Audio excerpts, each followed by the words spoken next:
Hello and welcome to the first module of Commission Fire.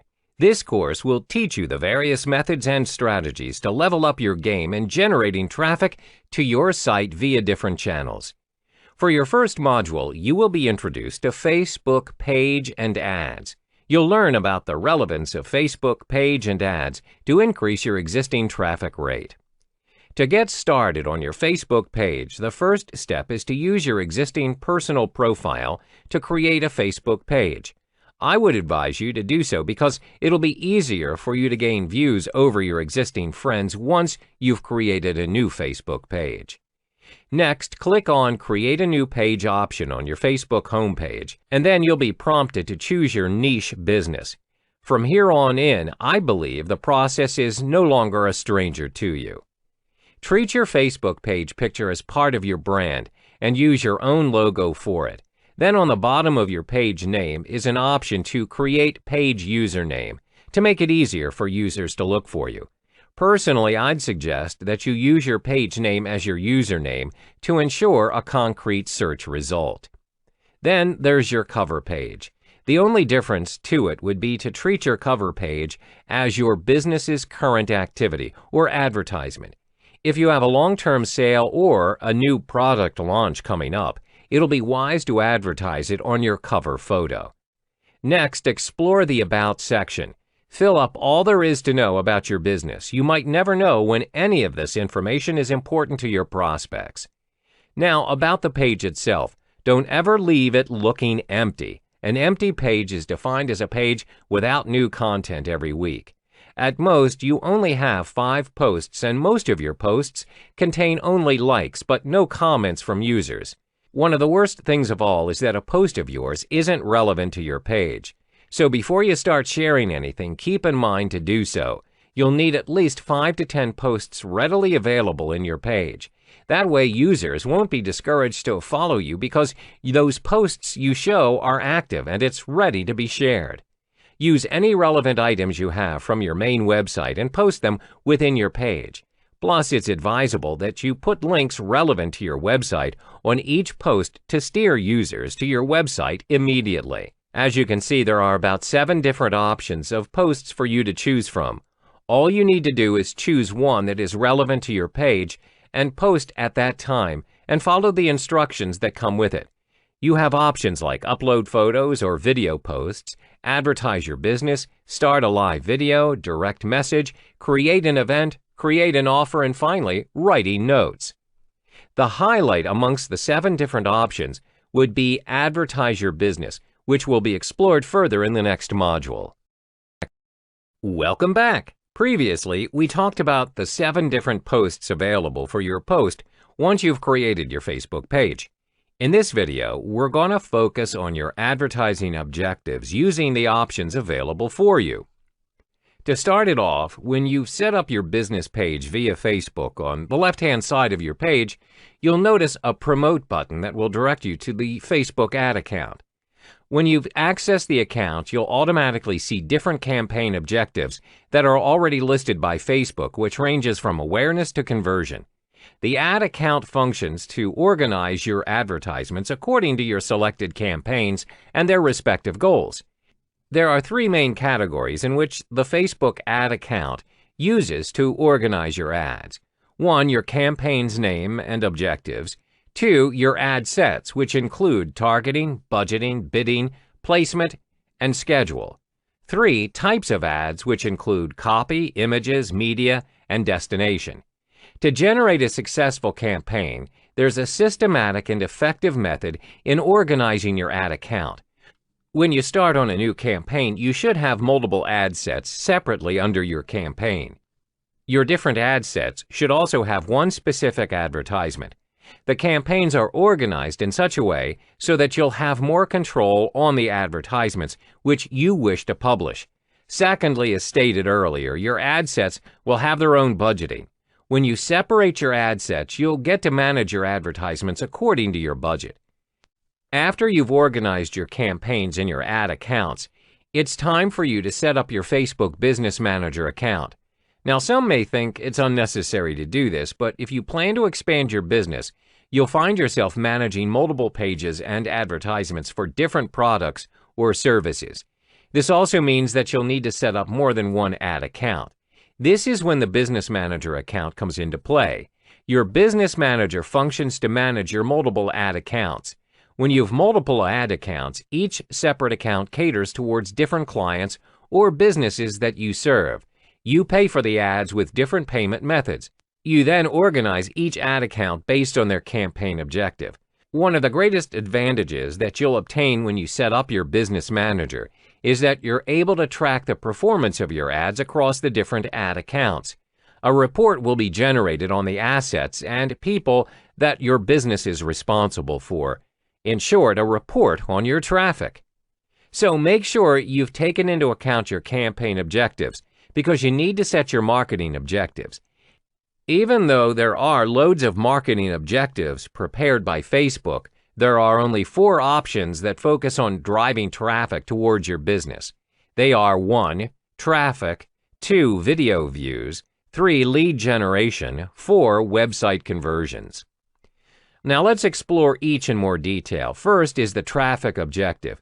With traffic as your objective, you're able to send people to your website from Facebook and increase the number of visits.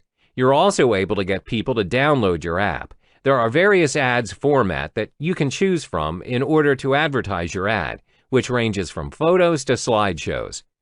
Second is video views. With video views, you can show your prospective customers your product launches, behind-the-scenes footage, as well as testimonials to raise awareness, as well as marketing your brand. Videos are proven to be a credible source in promoting your products or services. Next is lead generation. This campaign objective is very effective and useful as it functions to collect information from your prospective clients by asking them to fill out a form in the ad with their details. Their information may include their age, email addresses, as well as interests. Lead ads are useful to collect sign-ups for newsletters, price estimates, follow-up calls, and business information. Last but not least is website conversions. This campaign objective is to get your customers acting on and using your website.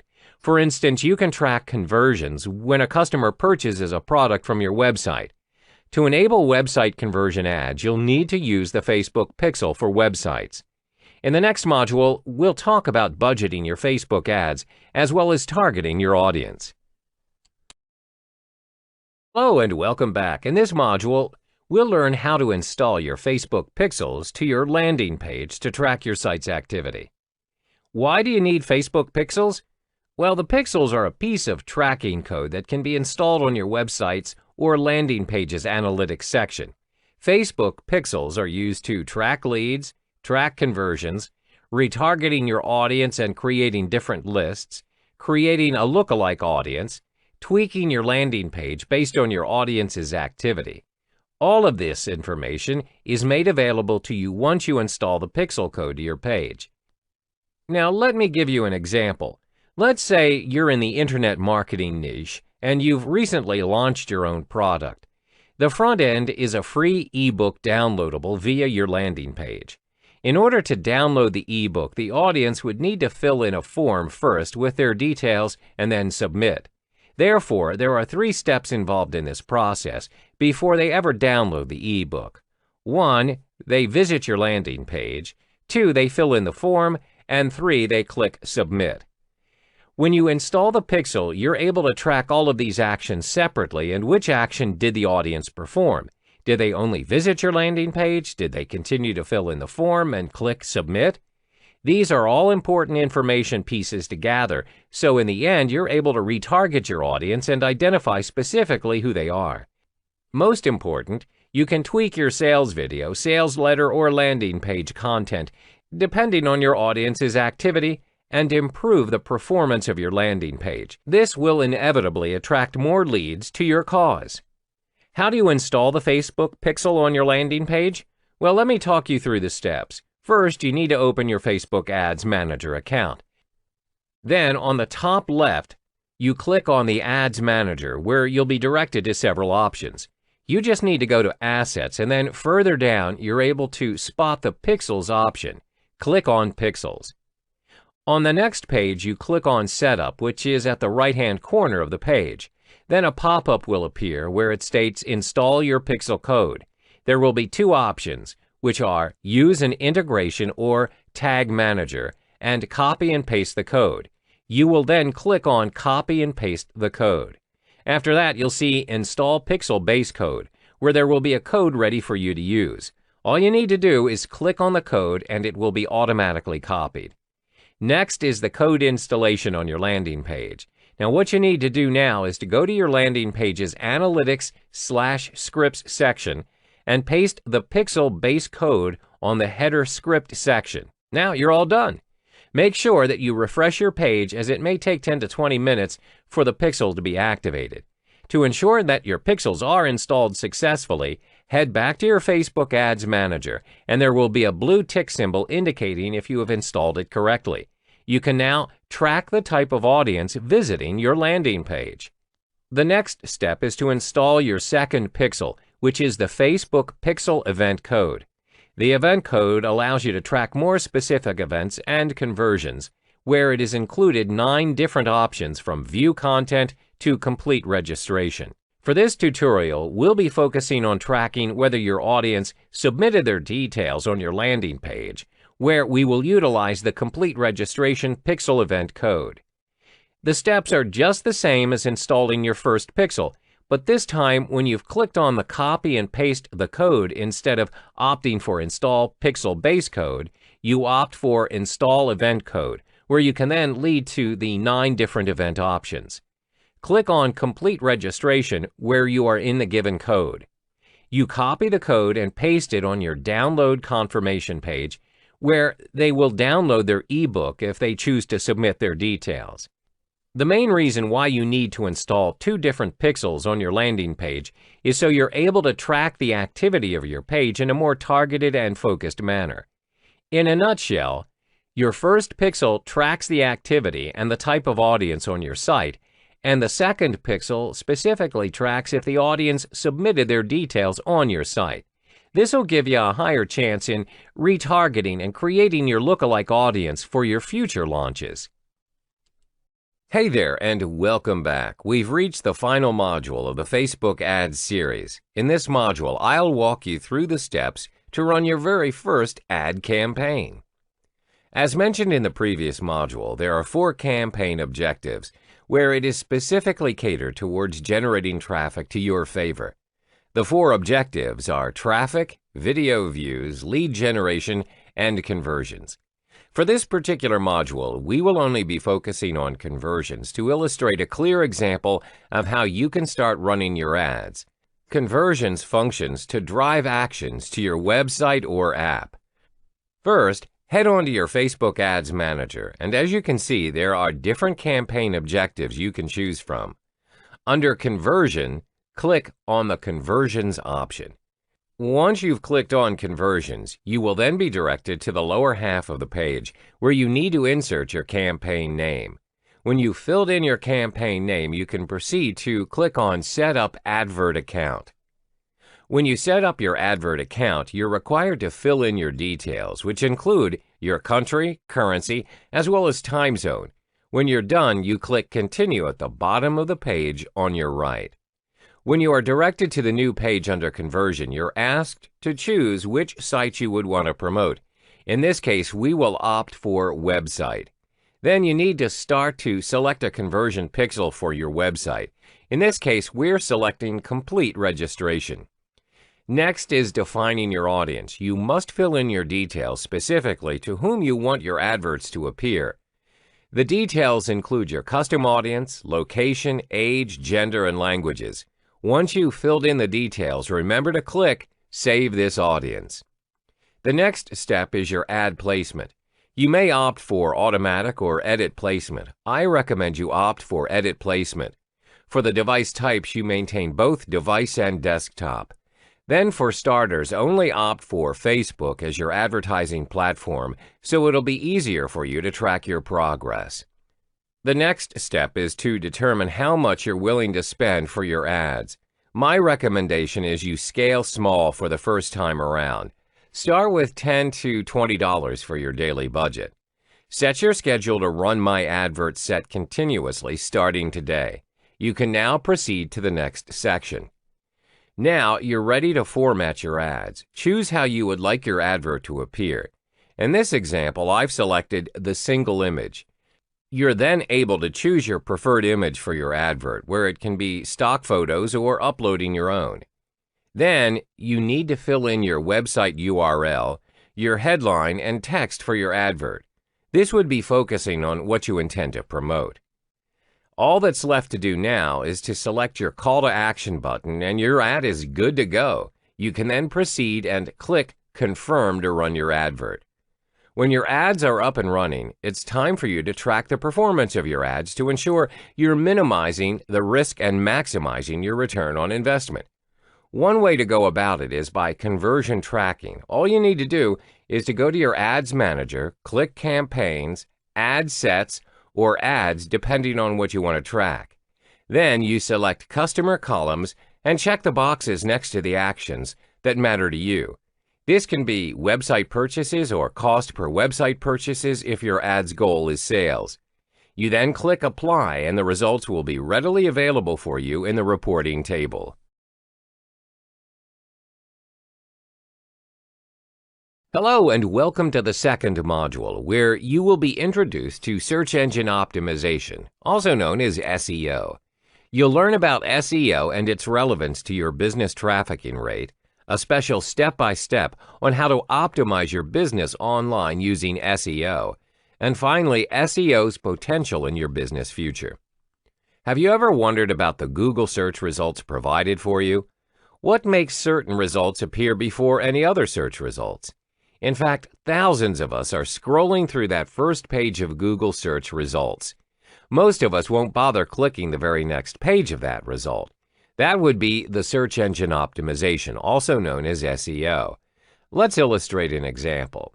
So you just put your business online. You thought all you needed to do was to create a website and you're done, right? Over time, you realize no one visited your page, and most probably it's because they couldn't find your website. In the end, you want to hire someone who could help you generate visitors, or in this case, web traffic to your website. These people are called SEO agents. SEO involves the process of generating organic traffic of your search engines. Organic or natural results are unpaid search results based on the relevance or hit of your search. These results are determined by Google's search algorithm to detect the site most optimized to their criteria and your search. Sometimes you can even see snippets, as Google calls it, from an optimized site. Say, for example, you look up in Google browser on how to publish your own book or simply publish your book. You'll see up to 10 search results from the first page. As you can see, the first 4 results have ad labeled beside their link. These are paid traffic ads or simply non-organic results. Further down, as mentioned before, you may even see snippets linked to a site. According to Google, snippets are programmed to extract a portion of what users would see on your site. This featured snippet helps boost the user's attention to your site. This is what most online marketers are aiming for because it lasts longer than paid traffic ads. A recognized page by Google as a form of organic search results, and it's all thanks to SEO. Most online marketers and online business owners would love to see their products or services to be in the very first page of Google's search result, or even better, the featured snippets. Who doesn't? That would mean your page is successfully optimized to grab Google's attention and put them on top of their search list. The clicks you received from users are all that matters. Their clicks are your traffic. Research shows that 70% of Google users would not even click the second page of their search results. If they can't find it in the first page, they would retype their search using different relevant keywords. Thus, the cycle continues. Hey there, and welcome back. We've already explored the fundamentals of the search engine optimization. Now, in this module, we will unravel how to effectively generate traffic via SEO's traffic agents by fully optimizing your site. There are two main agents that you need to take into account to generate your desired traffic. These agents are 1. The on-site optimization, 2. The off-site optimization. Let's first discuss the on-site optimization.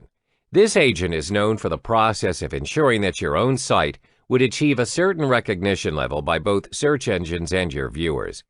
The approach is direct. All you need to do is optimize your site within the site itself. Now, how do you do that? You'll need to ensure that you put the right keywords, phrases, categories, or even tags. Why? Well, Google will need to know the subject matter of your site in order to steer it to the right search results. Let us illustrate an example for you. Say you have a blog post in WordPress.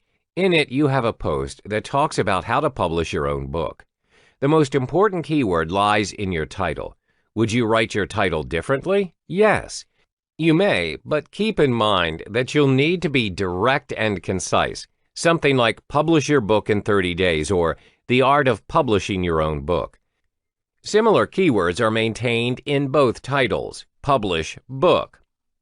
Next is categorizing or tagging your post. When it comes to categorizing or tagging your post, you'll need to reflect your title to fit with that subject matter. This would ease the locating your site's process by Google. This is one of the basic formulas you could easily solve within your site. All you need to do is to identify the words you want to optimize the most and do so on site. Let's move on to the second agent, which is the off-site optimization. Off-site optimization is a process of ensuring your site achieves the highest rank using external approaches. Simply put, it's not optimized within your site. You'll need other sites, multiple platforms to steer Google into your main site. Now, how does that work? Well, the key to Google's attention is through links. You see, the more links are being shared on multiple pages, the more important your site will look to Google. Take a look at this image. Your site is at the center and you have multiple sites sharing or linking your site in their site. Google will define this site, your site, as a presence of authority. This method sounds simple, but the main challenge would be how many sites are actually linking your site, or do you have ample, reliable content for users to consider linking it? Most times, the perception of a site's authority is determined by the number of sites that are linking to it. When your link appears on a bigger platform and recognized blogs, it will steer your site to rank higher in Google's list. For example, previously, you have a post regarding the art of publishing your book. It's generating views using on-site optimization. However, your traffic's not meeting your expectations. So you want to use the off-site optimization agent by linking your main site to other platforms. Most online businesses resolve this problem by creating multiple social network accounts. These social network accounts, such as Facebook, Instagram, Pinterest, Tumblr, or even Snapchat, are sometimes more efficient in driving traffic than your sole website. Why? Well, this is because online users around the globe have at least 2 out of the previously mentioned social network accounts. You either create a page, a group, or a profile dedicated solely to your business and start building it up using content from your website. This way, you're generating views by linking your main site to these platforms. Doing so allows your links to be shared to users of these platforms. Your traffic will rise, and slowly, your site will be presenting an authoritative figure for Google. The most important aspect of generating traffic using SEO is patience. No site can accelerate its rank within a day's time, unless, of course, you pay for that service. Fret not, because the key to a steady growth of traffic is consistency. Keep in mind, using the method of SEO takes time for your site to be recognized. Whether you integrate the on-site and off-site agents or both to help you out, the results you want might come in slowly. All you need to do is to maintain your consistency from the above elements, and you'll do great. Hey, welcome back. We're now at the third module, which is Google AdWords, the mechanics. This module will equip you with the answers you've been looking for in generating traffic or leads via Google AdWords. Now, let me give you a brief summary of what Google AdWords is. Google AdWords is Google's own advertising service which allows you to place search results for your own website or landing page. The search results for your product or service will appear on the search engine results page, or the SERP, which you would have to pay a certain amount to get your results displayed. Google AdWords is one of the easiest and most practical ways to generate traffic to your landing page. And contrary to popular belief, the steps are actually quite simple and not as pricey as many have perceived it to be. All you need is a Google account. Once you're logged into your account, click on Create Your First Campaign button. Then, there are 7 simple steps to kickstart your campaign. 1. Select your campaign type and name. 2. Choose the geographic location where you want your ads to appear. 3. Select your bid strategy and set your daily budget. 4. Create your first ad group and write your first ad. 5. Insert your keywords into the keyword field in your account. 6. Set your maximum cost per click. 7. Enter your billing information. Then, once you're set up, it's time to delve into the building blocks, which is understanding what makes Google AdWords work. Keywords. Selecting the correct and relevant keywords to direct the audience to your landing page is key. As the advertiser, you select a keyword that a searcher might type in when they search for their particular interest on the Google search engine. Then you create an advert that will appear on the SERP based on the keywords. Let's illustrate an example. When a person searches for travel packages to India on the search engine, adverts may appear alongside the search either at the top or on the right-hand side of the SERP. Organic search results will also appear among the ads where some people may or may not notice the difference between the two. When you choose to venture into the Google AdWords scene, bear in mind that you are not the only company wanting to serve adverts for that particular keyword or keywords. Other companies with a similar niche can also bid for a spot in the SERP. The truth is, if you want your ad to appear at all, you would have to compete against other marketers. The more you pay per click, the higher chance you have that your advert appears in the SERP. However, unlike real-life bidding, it's not just the highest bid for price that's taken into account for the projection of your ad. Google also measures your ad by a quality score. First, let's look into the bidding amount. There's no fixed rule for the bid amount that you should be paying. Different people will have different bidding prices, and at the end of the day, it's dependent on these 3 important factors, which are the type of campaign you're aiming for, the cost of your keywords, the success rate of your keywords. For example, let's say you've set your CPC bid to $1. You own an online clothing line shop and you make $10 from every purchase, and on average, 1 in 10 visits results in a purchase. As a result, you only break even as your advertising cost is equal to the profit you generate. Therefore, to gain profit, your CPC should cost you less than $1. Hence, choose a bid amount that works for you and the campaign that you're aiming for. Now, let's look at the quality score. Before your keywords can reach the results page, Google will evaluate the relevance and the usefulness of your selected keywords for ads. This is to ensure that your keywords are relevant to the users. Google also looks into the quality of your website. For example, if the user types in hand bouquets and your advert is "Purchase your hand bouquet here," once they click on your ad, they would expect to be directly led to a website selling hand bouquets and not a generic homepage, which is not good enough and it's not what the user wants. You should take into account that the higher a bid for an ad word does not necessarily buy you to the results page display success. As a matter of fact, even if your rival's bid is higher, it's possible that you appear above their ad. The reason being is your quality score is better. Higher quality score, lower CPC, so focus on both cost and relevance.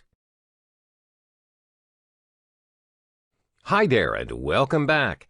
In this module, we'll learn the tactics in utilizing your Google AdWords to their maximum potential.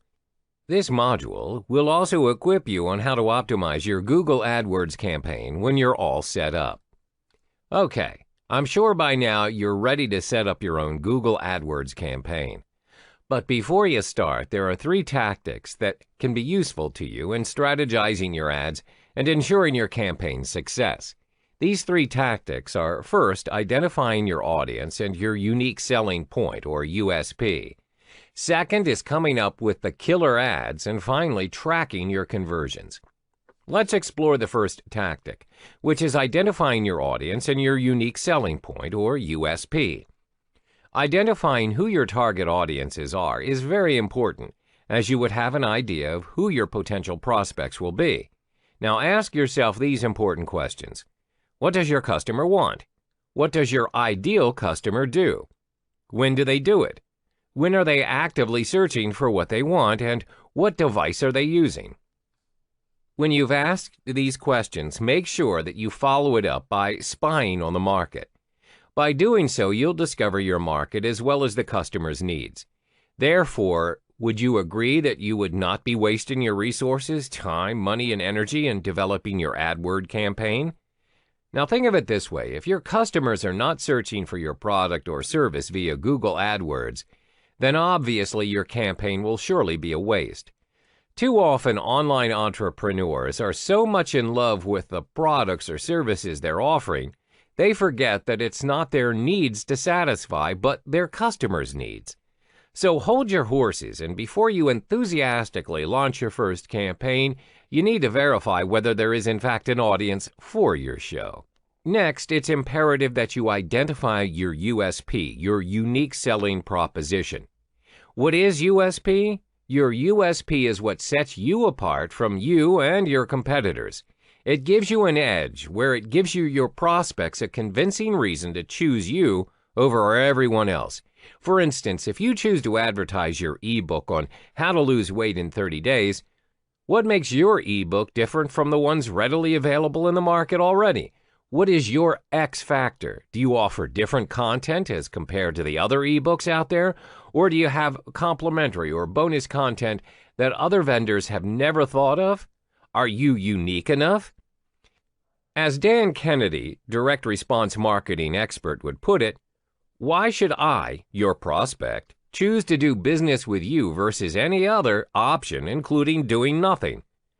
A powerful USP that everyone will surely realize is fresh hot pizza delivered in 30 minutes or less guaranteed.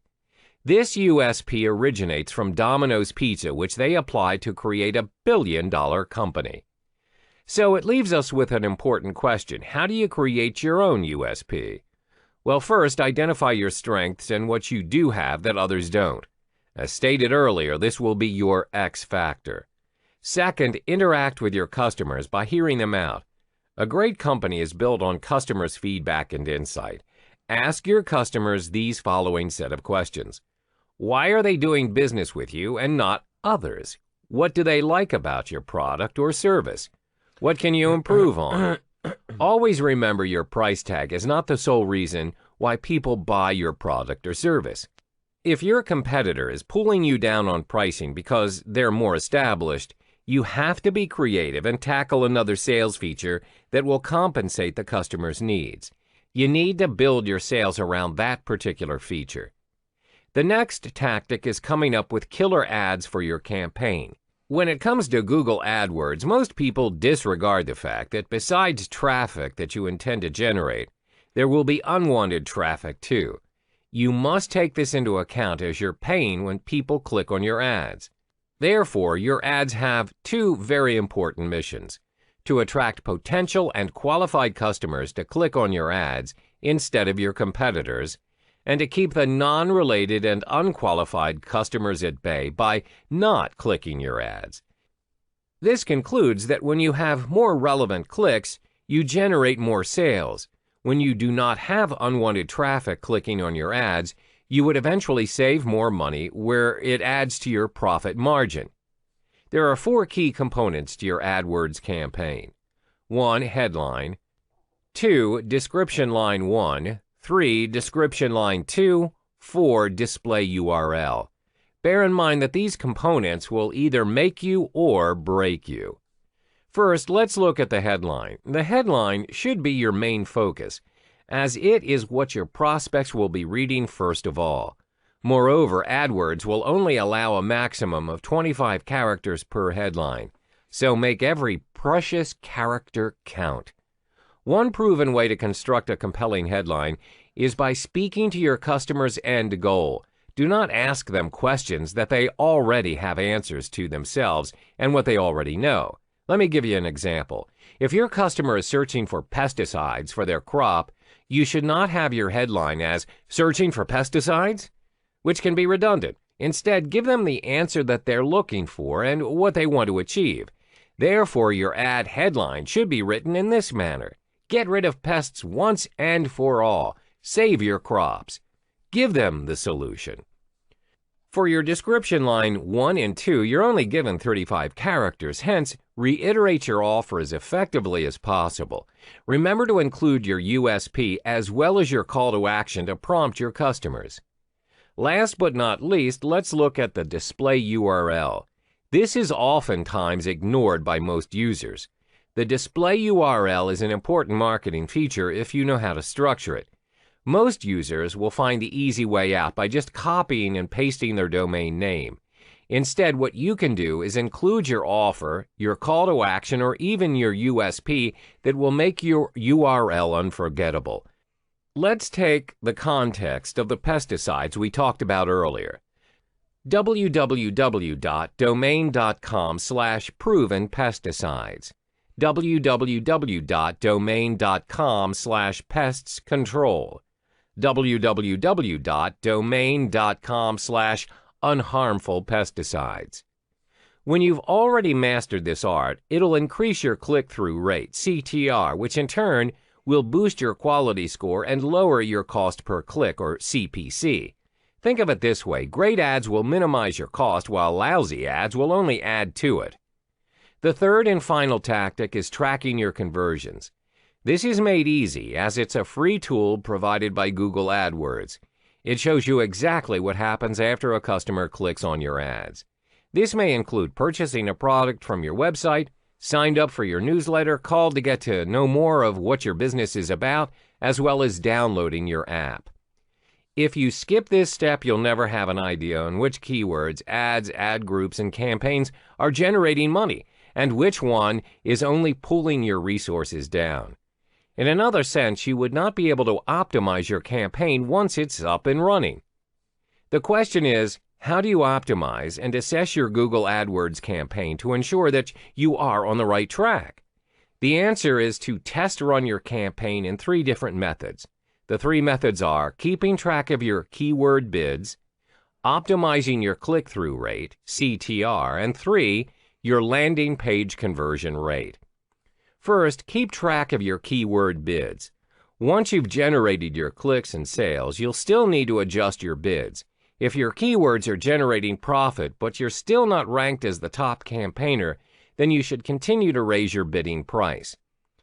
However, if your keywords are not generating any profit, you would eventually have to lower your budget in bidding or pause the campaign to improve your game. Second is optimizing your click-through rate, or CTR. Your CTR directly affects the performance of your quality score, which is the relevance of your campaign. This will then determine how much you pay per click. The higher the quality score, the lower you pay per click. Therefore, to optimize your CTR, test run different AdWords campaigns to see which version gets the most clicks. Finally, check your landing page conversion rate. This is done by comparing different versions of your landing page. But don't fret, there is a shortcut to this method. What you can do is make use of the Google Analytics experiment, where it's easy and free. The tool enables you to test any slight change or variation to your website, which enables you to measure which landing page generates the most conversions. You're now good to go. I hope you've already mastered the tricks of the trades in Google AdWords scene. You can focus on optimizing your campaigns by adjusting the necessary features to maximize your conversion rates and minimize your costs. Hello and welcome to the Solo Ads Secrets module. This module will help you with everything that you need to know to generate your traffic via solo ads. So how do solo ads work? Well, solo ads work in a way where it's a form of advertisement sent out to an entire or a portion of an email subscriber list. The rule is you're purchasing your intended audience or targeted traffic in the form of a mailing list. Your main goal is to drive them to your landing page. You may also purchase solo ads to promote an affiliate link. When you purchase a solo ad, the emails sent to your audience are very specific and dedicated emails. The emails are focused on a particular niche or area, depending on the product or service advertised. You usually purchase your targeted audience or intended mailing list via a solo owner, where they have already established their own mailing list in a specific niche. You may also contact an ads broker who acts as an agent for this business, just like how a property agent works. When you choose to purchase your list through any of these two channels, always bear in mind that the lists are dependent on the market or niche. You need to scout around to ensure you're dealing with the right broker where they provide you with your intended audience. Different markets have different solo ads brokers. Do not waste your resources by making the wrong choice.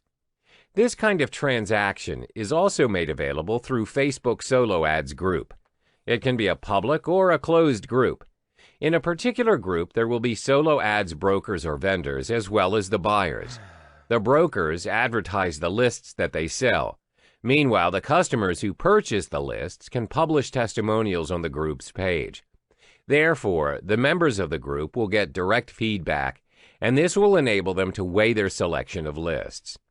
Examples of solo ads Facebook groups are as follows. 1. Solo ads and funnel clicks market.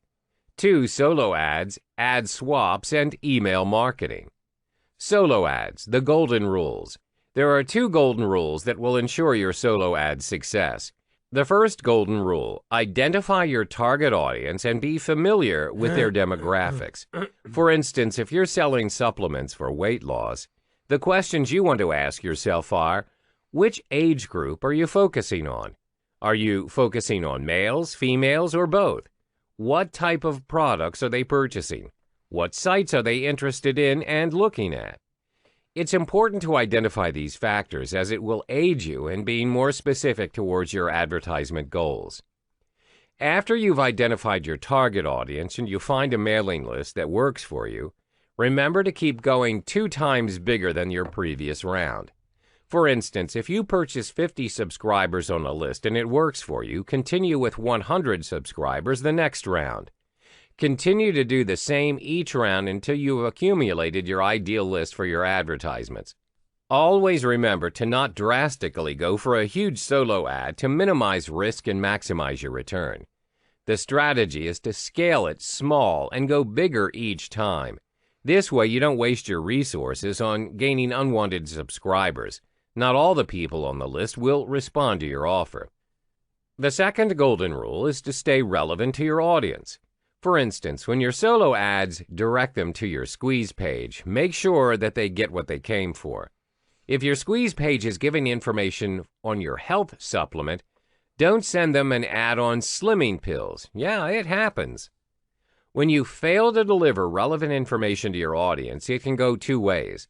They will either hit the unsubscribe button or worse, report you as spam.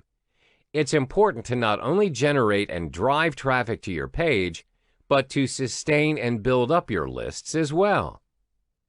Testing and optimization. Always be strategic in your solo ad journey and test run your solo ads frequently through a small sample. As I stated previously, test small, scale small, and go bigger. For instance, when you have found a particular mailing list that suits your market and the sample size is 100,000, what should you do? For the first run, you should try only to take 10% of the solo ad block, which means you select 10,000 lists from the entire block. This gives you the chance to track your progress and observe your performance. You are able to identify if the solo ad is in fact the suitable market for you. If it didn't work out the way you planned, devise a new plan and improve. Most important, you are not taking a risk you can't afford to handle, as you are scaling it small. When you figured out your game and set up your game plan, my suggestion is to gradually increase your solo ad by 10%. Don't scale it up drastically. Remember, consistency and sustainability are always the key. As mentioned earlier, from the 100,000 subscribers you have had your test run of 10%, continue to purchase the next 10% from the same block and test run your ad again. If you found out it is working for you, then go for the next 10%. This is how you should test run and scale your solo ad if you're relatively new in the internet marketing scene. Keep going and increase your momentum by 10%. Once you've got the hang of it, it's smooth sailing from there. Test small, scale small, and go bigger. Yay. Hello, and welcome to AdSwap Secrets. In this module, you'll learn how you can easily generate traffic via ad swaps and the tactics in effectively executing your ad swaps. Ad swaps has become one of the most preferred methods in generating traffic, as it takes hardly any time to execute, and most important, it is cost efficient. Ad swaps work in a way where ads are exchanged between you and your partner. The ads are then sent out to each other's mailing list. Why do I say it's cost efficient? Usually, no fees are charged for ad swaps, as you are exchanging each other's ads in exchange for the fee, and the people from your list will subscribe to theirs and vice versa. Why ad swaps to generate traffic? Well, the main goal of ad swaps is to develop and market your brand, product, or service by acquiring the needed exposure in other lists by leveraging from other people's marketing efforts and their readily built email list. How to search for ad swap partners? Well, there are 3 ways to go about it. First, browse through forums. You need to search for forums that are related to your target market. Usually, these forums will have a joint venture section, or you can just network with the community in the forum on your own. The partners you're looking for are those actively building an email list. This can be easily detected if they have a link to a landing page or blogs. The second method is to search for your keywords and discover people who are paying for traffic. For instance, if you intend to promote your upcoming ebook on how to earn 6 figures in 30 days, you type in your keywords and you'll come across 3 to 4 lines of ads on your right-hand side. You go through these ads and search for the ones that are building an email list. An indicator of this is if you see "subscribe to my newsletter" or "enter your email address for more information." These are your potential ad swaps partners. Third, you can search for popular affiliate networks for partners. You can search via clickbank.com or jvzoo.com. Once you're in the network, find products that are included in your target market and contact the owners. Strategies in ad swaps. Before agreeing to any ad swaps, you need to ensure that your partner has a relevant and targeted email list. You don't want to swap ads with another person who has a totally different niche than yours. It doesn't make sense, and it'll surely not be profitable for either one of you. My suggestion is, if you're in the internet marketing niche, search for an ad swap partner who's also in the internet marketing niche. It wouldn't make sense if you swap ads with a person from the personal development niche. This will only confuse your subscribers and not contribute in generating your intended traffic. Secondly, you don't want to do business with people who buy unverified email lists. Always do a cross-check on any potential partners and find out their background and, if possible, reviews from others. Ad swaps is a very effective and easy vehicle to generate massive amounts of traffic almost instantly if you do it right.